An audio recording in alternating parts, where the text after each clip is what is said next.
But I think the fight is interesting for even another reason, is because Viktor is the proponent of the Eastern European style.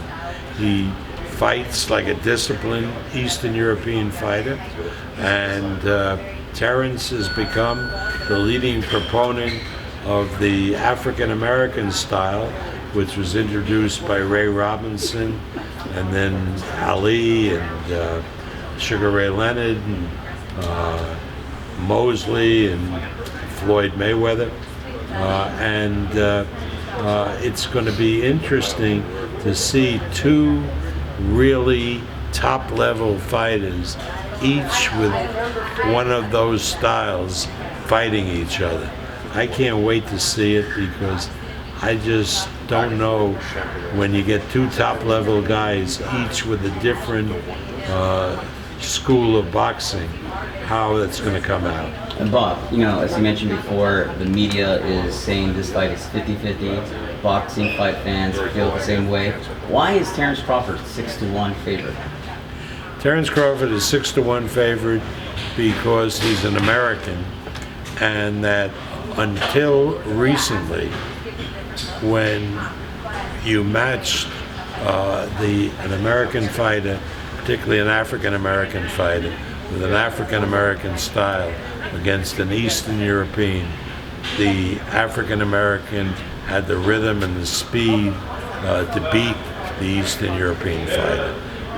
It's only recently where the Eastern European fighters have been heard from, and they are beginning to dominate, like Triple G, like Kovalov, like Lomachenko.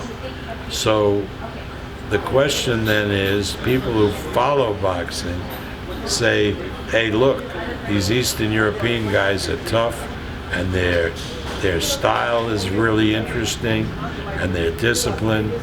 But the average fan, the average bettor, looks over the decades where the African American style dominated, and they bet accordingly. According to Ring Magazine, Crawford is ranked number 5 pound for pound on the list. He's becoming an HBO darling. How detrimental could a loss be to Crawford or to Postol?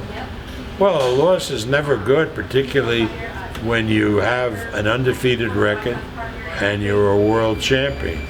So a loss not only means that your undefeated record is gone, but your championship is gone. So the stakes are enormous in this fight for either fighter. Terence is one of the few fighters that switches southpaw to righty very easily, looks natural both ways. You've been in the game a long time. Does he do it the best that you've seen, or do other guys like maybe Marvin and stuff like that? Well, Marvin did it all the time, but the thing about Terence is he does it so quick that you don't know that he's doing it until you see that he's leading with a different hand. Really, you don't pick up on it right away, and his opponent doesn't. Marvin did it in a more, in a slower manner when he switched up. You knew that he was switching up. You'd see in the ring him changing his feet and so forth. But this kid is a little different. He does it seamlessly during the fight.